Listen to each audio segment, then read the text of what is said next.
She's a mother, a self-made entrepreneur, a best-selling author, a reality TV star, and a natural food chef. And now she's adding relationship guru to her extensive resume. Wow, she does it all. Yes. And here to talk about her new advice book, her Skinnygirl empire, and returning to the Real Housewives is the one, the only Bethenny Frankel. Welcome back. Bethenny Frankel! Thank you. How are you guys doing? Congratulations on your baby. Thank you so much. I've joined the Mom Club. I know, it's awesome. So your next book should be an advice book about that. Yeah. Oh, I stay away from that. You do? I don't believe in unsolicited advice on motherhood, giving or taking. Really? Everybody's got their own perspective and their own journey, and I think moms can be difficult and make other moms feel like they're doing something wrong or guilty or inferior. So I don't know that I'll be writing a mom book. Okay. Something tells me you may. Add that to the empire You never eventually. know. Exactly. If you do, I'll read it. Thank Let's you. talk about your relationship book now, though. Thank I want to you. get this title correct. It says, I suck at relationships so you don't have to. 10 rules for not screwing up your happily ever after. Right. Okay. Do you really suck at relationships, Bethenny? I may suck at relationships. I've had some pretty public failures, and I've made a lot of mistakes, and I recognize what a lot of my mistakes have been and what I've been incapable of doing and why. And that used to be me in business, and I wrote A Place of Yes and continue to inspire people and talk about business because I eventually became successful at it. And that's the goal with relationships. This book, it has a professional relationship expert, my therapist, Dr. Amador, in the book, commenting on each of my rules. He's a man, so you have a male perspective. But it's basically a do as I say, not as I've done book. It's about women, how we don't really use our gut.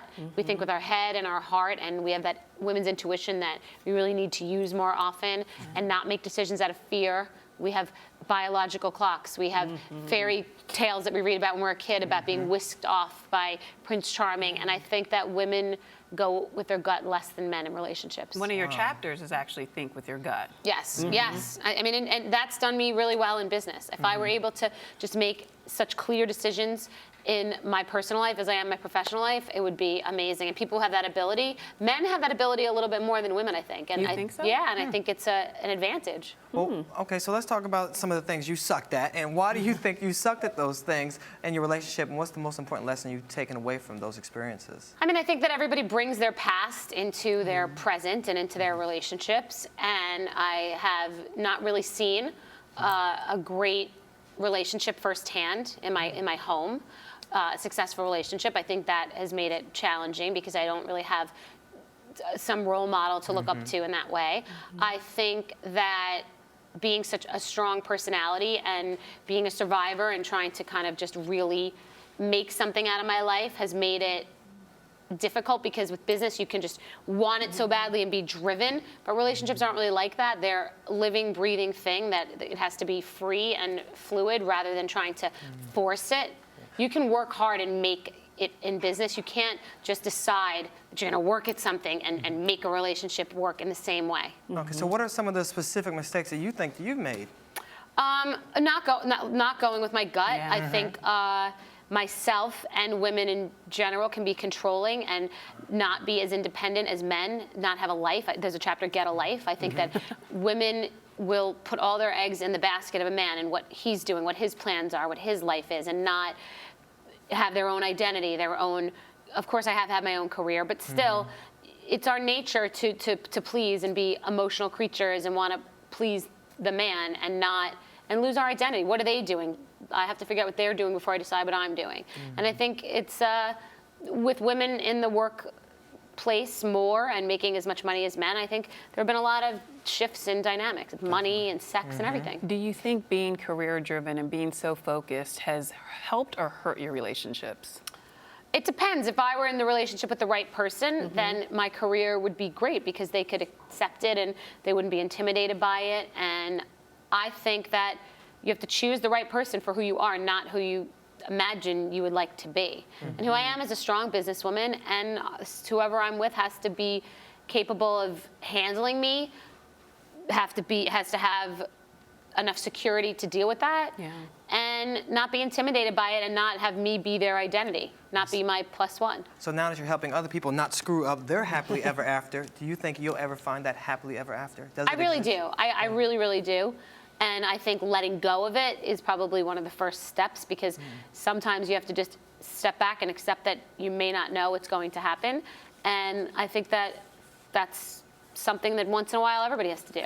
Now, you publicly said that you will never get married again. Is that true, Bethenny? I can't imagine myself, never say never because I am back on the Housewives, Yeah. but I can't imagine myself ever being legally married again. I don't have any interest in signing a contract with someone that I'm in love with. I don't want to have to worry about a prenuptial agreement, and I just don't think that the two should mix. So it doesn't mean I wouldn't commit to someone. It doesn't mean I wouldn't take vows. It just means that I don't want to be legally attached to somebody. A Goldie Hawn, Kurt Russell type situation. I guess, yeah. I guess. I don't know exactly what their situation is, but just that, I don't want to have it be that way. Together forever with no papers. I do enough contracts with all this is all contracts. So let's talk speak about about all that, of this. yeah. Yes, Skinnygirl. It's So- grown from a cocktail business to an empire. You've got food, you've got lingerie, you've got it all. Popcorn and lingerie. You got it all. Popcorn and lingerie. That's a fun night. I think that people think that it's just cocktails, and it started as one cocktail, the Skinnygirl margarita. It moved into,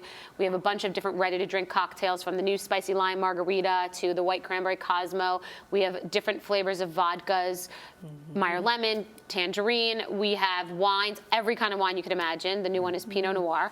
But we also have moved into everything from salad dressings to sweeteners to put in your purse, liquid water enhancers. We have protein bars right now going into Target. We have microwave popcorn we're partners with Orville Redenbacher, chips, dips, hummuses, appliances. I mean, and all the products are unbelievably delicious, high quality, great price. I'm really proud. The chips are amazing. I mean, everything's so delicious that everything that I taste, everything here is in my house. I use every single thing. We will agree with you definitely about the popcorn. The last time you brought the popcorn, it went like that. That was Right, the delicious. kettle corn is amazing. Yeah. Right. So And it can be delicious and good for your waistline as well. It's better for you. This brand Yeah. is about indulging. This brand is about allowing. So you make things better for you, but not devoid of taste. They're not fat-free. We haven't taken out all the fun. It's about allowing. We want people to be able to have popcorn, lime, and sea salt, and then not feel guilty about it in a 100-calorie bag. And is that why you think it's become so popular? Because people are gravitating to all of your products. People are finally starting to see that they've loved the cocktails, and now they will try everything else because they trust the brand, and people love it. We're out there. We're distributed in a lot of different places now, and we're on it. Did you have any idea when you started with the Skinnygirl margarita that it would grow into all of this? I mean, you must have dreamed about it, but to have it become this huge. I don't even know that I dreamed about it that huge, right? I just take it one day at a time, and I take it one idea at a time, and I just create things that I love and that I think there's a void in the marketplace or some combination, and I can't believe it's grown. But what happened was, the cocktail was so successful. The girl is so relatable. Everybody understands the brand. It's an amazing brand, just the name and the girl, which I own, that my agents have said that there's no partner that they've reached out to that hasn't wanted to get into business with us. So if we want to get into ice cream and we go partner with the biggest ice cream people, they want to be part of Skinnygirl. Orville Redenbacher wanted to be part. SodaStream wanted to be part of it. Arizona Beverage wanted to be part of it. B&G Foods. We get into partnerships with amazing partners, and we execute well. Well, being on the Real Housewives from New York must have definitely helped your company. Is that one of the main reasons you decided to go back, or was it all about the paycheck? No, it's absolutely, the paycheck is not remotely why. Because you don't More need than it. enough You're a money. The millionaire. paycheck is not remotely why. But it is there's part of it that's business. I missed the connection with the audience. I really did. I missed the freedom to be ridiculous and hilarious, and I take it so much less seriously now. Even when I'm in the hot seat, even when I look like I'm being a real B. Yeah. I don't mind it because I just find it funny, and it is entertainment. And there is a price. I'm scrutinized, but it's an amazing platform for my business. It's where it all started. It's unbelievable. This is such an unbelievable audience to connect to, and they are in a relationship with me, so they trust me to buy the products. They may not like me, but they know I'm telling the Well, truth. speaking of that, Speaking of the hot seat, you've come under fire recently for one, saying that you're the richest homeless person in New York City, Yes. and two, your weight. Yes, well, there's a lot more, but thank you for only limiting it to 2. Correct, yeah. How do you feel about both of those topics? Tackle them really quickly. The first one, the wealthiest homeless person in Manhattan, was a pun. I don't obviously think I'm homeless, and there are a lot of people that have serious problems that are impoverished and can't pay their rent.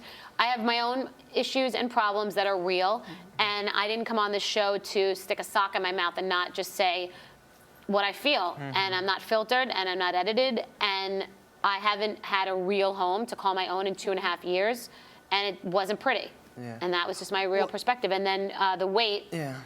you know, it's called Skinnygirl. I'm thin.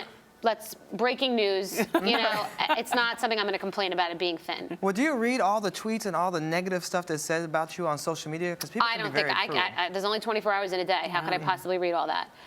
No, yeah, I don't buy into any of it. I really don't. I read it. I think it's funny. I like to know the temperature of what's going on, but I don't need to look there to know. I can watch the episode at night and say, tomorrow, here we go. We're taking a little ride, everybody.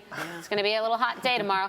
And it goes away. People have ADD. People are more interested in their own lives than yours. So when they get bored of listening to what you just did, they move on to their own and they're on to the next person. How do you juggle motherhood and your career? I'm asking because I'm a new mom, and I Right. know you don't want to give advice, dedicate a whole book to it, but at least an inkling No, of that's not advice. about advice. Yeah, okay. That's my own. I'll give you advice as a Okay. woman. That's not like how to, you know, what you're supposed to potty train your kid. That I'm saying as a woman. Yeah, no, totally.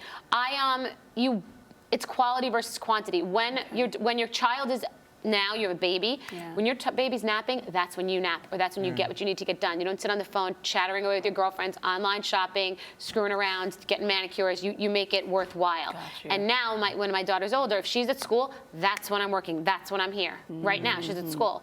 If it's not my time with her, that's when I go on a book tour. When we're together, it's called no cell phone, no emails, no work. It's mommy time. So you're always where you're supposed to be. And it will be very inspiring for your child to know that their mother is a business person and has a legacy and a career. And so that's part of who you are too. Yeah. So we can't beat ourselves up you can't apologize for working. It's who you are. And it's just as much of who you are as a mother. And we're sure you'll never stop working. So what's next? I know you have your hand in like 10 different pots right now. Well, I'm getting into television production. I'm starting to produce some television shows that I will be in and that I will not be in. Are we talking about reality or dramas? What? More on the not reality like Housewives, Scripted. but more not scripted, and maybe some scripted though, but not right now. Nothing I'm thinking of now. And for myself, and more products. This brand, these are babies. I mean, the salad dressing just launched. These are babies that I have to nurture and market and taste and keep making the brand better. And we're going into coffee and other categories. So Skinnygirl is not a brand that's going to go away, and it's just going to just get bigger and bigger. Bethenny, come again anytime. Thank it's you so always much. a joy to have you Thank here you. and continue to be an inspiration. Thank you. I appreciate Thank it. you. Thanks for having me. All right, we'll be right back with more Rise Entertainment 360. I want the popcorn. Yeah.